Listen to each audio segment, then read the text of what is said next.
అందరికీ నమస్తే, good morning, welcome to Sakshi today. ఈరోజు వార్తలను విశ్లేషిస్తే కేకే లైన్ పాయే రాష్ట్ర ప్రయోజనాలు పట్టిన చంద్రబాబు నాయుడు గారి ప్రభుత్వం కీలకమైన కేకే లైన్ లేకుండా విశాఖపట్నం రైల్వే జోన్, ఒడిశా ప్రయోజనాలకే పట్టం కట్టినటువంటి కేంద్రం, విశాఖ రైల్వే జోన్ స్వరూపాన్ని ఖరారు చేసిన రైల్వే బోర్డు, అరకుతో పాటు అత్యధిక ఆదాయం ఇచ్చే కేకే లైన్ను కోల్పోయిన విశాఖ జోన్, ప్రజా సంఘాలు రైల్వే యూనియన్ల విజ్ఞప్తిని పెడచెవిని పెట్టినటువంటి కేంద్రం, కూటమి ప్రతినిధులే కేంద్ర మంత్రులుగా ఉన్నా సరే రాష్ట్రానికి తీరని అన్యాయం, తద్వారా ఆర్థిక వ్యయం సమృద్ధి సాధించడం సాధ్యం కాదని సర్వత్రా ఆందోళన. నిజంగా చంద్రబాబు నాయుడు గారి సర్కార్ రాష్ట్రానికి మోడీ వచ్చిన ప్రతి సందర్భంలోనూ, రాష్ట్రానికి అమిత్ షా వచ్చిన ప్రతి సందర్భంలోనూ, రాష్ట్రానికి కేంద్ర మంత్రులు వచ్చిన ప్రతి సందర్భంలోనూ కేంద్ర ప్రభుత్వం యొక్క భజన, నరేంద్ర మోడీ యొక్క భజన చేయడం తప్పిస్తే రాష్ట్ర ప్రయోజనాలని గాలికి వదిలేశారు, రాష్ట్ర ప్రయోజనాలను తుంగలోకి పెట్టారు అనడానికి నిదర్శనమే ఈ వైనం.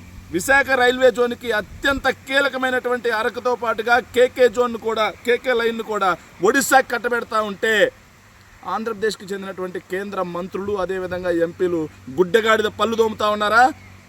నిజంగా ఆంధ్రుల ఏదైతే సెంటిమెంట్తో కూడుకున్నటువంటి విశాఖ రైల్వే జోన్ ఏదైతే ఉందో, రైల్వే జోన్కి ఈరోజు తీరని అన్యాయం జరుగుతూ ఉన్నా కేంద్ర ప్రభుత్వంలో భాగస్వాములైనటువంటి, కేంద్ర ప్రభుత్వంలో ములాఖాత్ అయినటువంటి Telugu Desam party or Janasena party ఎంపీలు కానీ నాయకులు కానీ నోరెత్తట్లేదు అంటే ఇది విశాఖపట్నం ప్రాంత ప్రయోజనాలని తుంగలో దొక్కడం కాదా?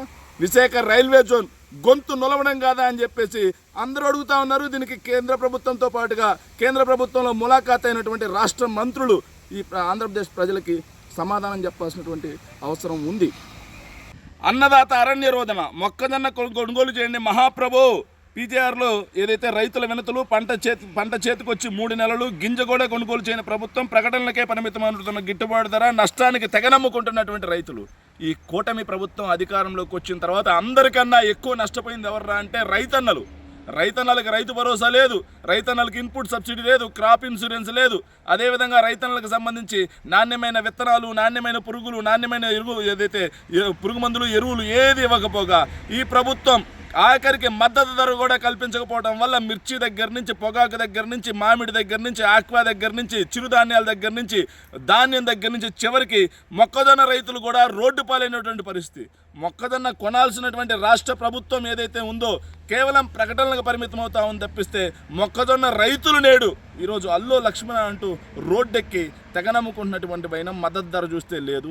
ఇలా చేసుకుంటూ పోతే ప్రభుత్వం నిజంగా రైతన్న ఆరుగాలం పండించి మద్దతు ధర కూడా దొరక్క అప్పులు తీసుకొచ్చి మరీ పంట పండించిన పంటని తెగనమ్ముకుంటూ అప్పులు పాలైపోతూ ఉంటే, అప్పులు ఊబిలో కూరుకుపోతుంటే ఎండ్రిన్ సీసాలకి, ఉరికాతాళ్ళకి బలవడం తప్పిస్తే ఇంకేమైనా ఉందా? ఈ ప్రభుత్వానికి కొంచెమైనా చిత్తశుద్ధి ఉంటే దయచేసి వీఆర్ రిక్వెస్టింగ్ దెమ్, ఈ రైతన్నల యొక్క ఆర్తనాదాలు పట్టించుకోండి. తర్వాత మీరు మీ డబ్బాలు మీరు కొట్టుకుందరు, మీ విజనరీలు అని చెప్పుకుందరు, అన్నీ చెప్పుకుందరు. ముందైతే రైతన్నని కాపాడండి మహాప్రభు. ఈ కూటమి ప్రభుత్వం యొక్క దోపిడీకి కాదేది అనర్హం, వీళ్ళ యొక్క కబ్జాకి కాదేది అనర్హం అనడానికి ఉదాహరణే వెంకటేశ్వర స్వామికి చెందినటువంటి భూములని విజయవాడలో ఎలా లాక్కున్నారు, విజయవాడ ఉత్సవ పేరుతో అనేది కూడా మనం అందరం చూసాం. ఇప్పుడు మళ్ళీ మదనపల్లె ప్రాంతానికి చెందినటువంటి మల్లయ్య కొండలపై మైనింగ్ బాబుల కన్ను, కాంపోజిట్ లైసెన్స్ మంజూరు చేసిన మంజూరుకు కంపెనీలను ఆహ్వానిస్తూ రహస్యంగా టెండర్లు, 16న గుట్టుగా ముగిసిన టెండర్ల ప్రక్రియ, భక్తుల మనోభావాలతో చంద్రబాబు నాయుడు గారు సర్కారు చెలగాటం, 2006 నుంచి వ్యతిరేకిస్తున్నటువంటి శివభక్తులు, ఇక్కడ మైనింగ్ జరగబోనేమని 2009లో చంద్రబాబు ప్రకటన, ఇప్పుడు 1000 కోట్ల విలువైన ఖనిజంపై కన్ను.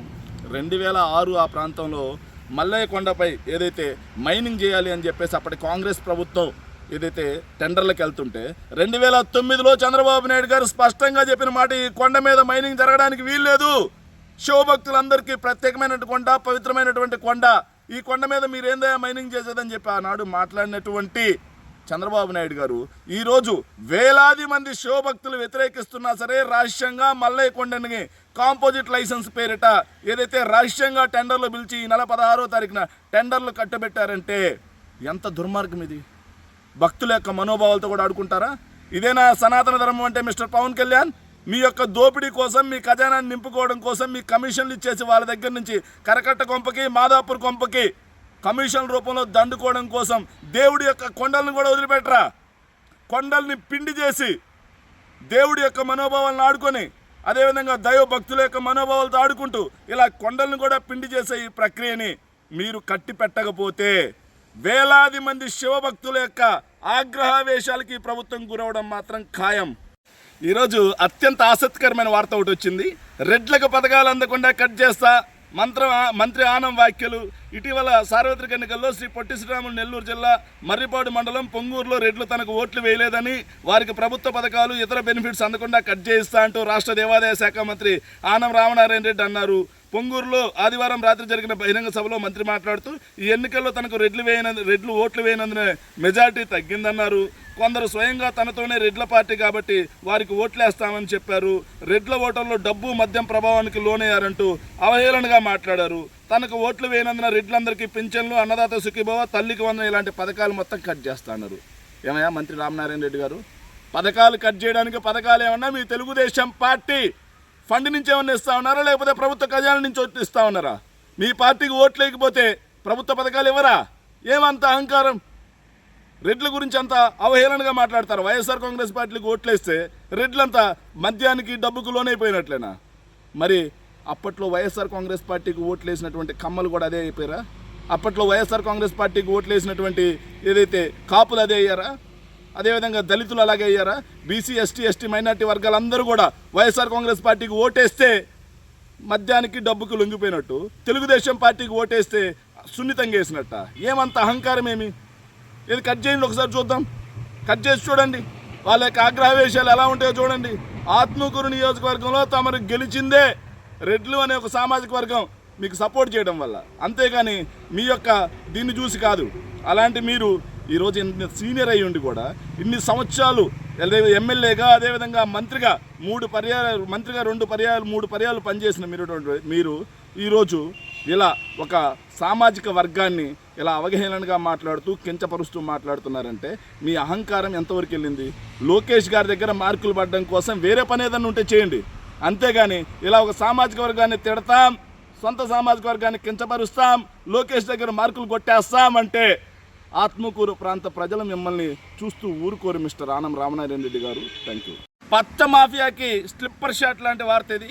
సునీత పిటిషన్పై సుప్రీం సీరియస్. ఇలాగైతే మరో 10 ఏళ్లే వివేక హత్య కేసులో మేము మినీ ట్రయల్ నిర్వహించలేం, ప్రతి చిన్నదానికి దర్యాప్తు కోరతారా? భూతత్వంలో చూపిస్తూ మళ్ళీ దర్యాప్తు కోరుతూ పోతే హైకోర్టుకు పంపాల్సి వస్తుంది. నిందితులకు హక్కులు ఉంటాయి కదా, గోడ మీద పిల్లి వాటంలా సిబిఐ తీరు. పిటిషనర్ కోరినట్లు కాదు, మీరేం చేయాలనుకున్నారో చెప్పండి, అంతేగాని కోర్టు భుజంపై తుపాకీ పెట్టి కాల్చొద్దు. విచారణ అవసరం లేదనుకుంటే కేసు క్లోజ్ చేయండి, స్పష్టమైన వైఖరితో రండి అంటూ దీనిపై 5వ తారీఖున తేలుస్తామని సుప్రీంకోర్టు సిబిఐని వారించింది. అంటే వివేకానంద రెడ్డి గారి హత్య కేసులో సిబిఐ అండ్ సునీత ఇద్దరు కూడా ఎంతలా దీన్ని రాజకీయం కోసం వాడుకున్నారు. ఈ కేసులో అమాయకులైనటువంటి వైఎస్ అవినాష్ రెడ్డి గారిని ఎలా ఇరికించాలని చూశారు. దీన్ని కాస్త ఏదైతే వైఎస్ జగన్మోహన్ రెడ్డి గారికి, భారతీ మేడం గారికి ఎలా ఇరికించాలని చూశారు అనడానికి ఇది ఒక నిదర్శనం. నిజంగా వివేకానంద రెడ్డి గారి హత్య ఎవరి ప్రోద్బలంతో ఎవరు చేశారు అనేది రాష్ట్ర వ్యాప్తంగా అందరికీ తెలిసిన విషయం. పులివెందుల ప్రాంతంలో అయితే ఎవరిని అడిగినా చెప్తారు. హత్య చేసినటువంటి గొడ్డలతో నరికి చంపినటువంటి దస్తగిరి ఏమో బయట తిరుగుతూ ఉంటాడు, అతనికి ఆర్థిక అవసరాలతో సహా అన్ని అవసరాలని సునీత గారు తీరుస్తూ ఉంటాడు. అదే దస్తగిరిని తీసుకొచ్చి ఎల్లో మీడియాలో కూర్చోబెట్టి నరికి చంపిన ఒక వ్యక్తిని అతన్ని కాస్త బాధితుల్లాగా చూపిస్తూ ముందుకు తీసుకెళ్తూ ఉంటారు. ఏ సంబంధం లేని అవినాష్ రెడ్డి గారి మీద తుపాకీ పెట్టి కాల్చినట్టుగా, ఎవరి భుజాల మీద తుపాకీ పెట్టి కాల్చినట్టుగా ఆయన ఒక దోషిలా చూపిస్తూ ఈ ఎల్లో మీడియా, అదేవిధంగా చంద్రబాబు నాయుడు గారు అయితే ఈ రోజుకి మాట్లాడుతూ ఉన్నారు, లోకేష్ అయితే ఈ రోజుకి మాట్లాడుతూ ఉన్నారు. కానీ ఈరోజు మాత్రం సుప్రీంకోర్టు వ్యాఖ్యానించిన తీరు ఏదైతే ఉందో ఇది వాళ్ళందరికీ కూడా స్లిప్పర్ షాట్ లాంటిది. ఇకనైనా మీరు ఆలోచన చేయాల్సిన విషయం ఏంటంటే, మేము ఏదన్నా అడిగితే దానికి సమాధానం చెప్పండి. అడిగిన ప్రతిదానికి వివేకానంద రెడ్డి గారి మర్డర్ కేసుకి ముడిపెట్టి చూస్తూ ఉంటే రాష్ట్ర ప్రజలు విసిగి వేసారిపోయారు. వాళ్ళే మీకు సరైన సమయంలో సరైన తీర్పిస్తారు. Thank you.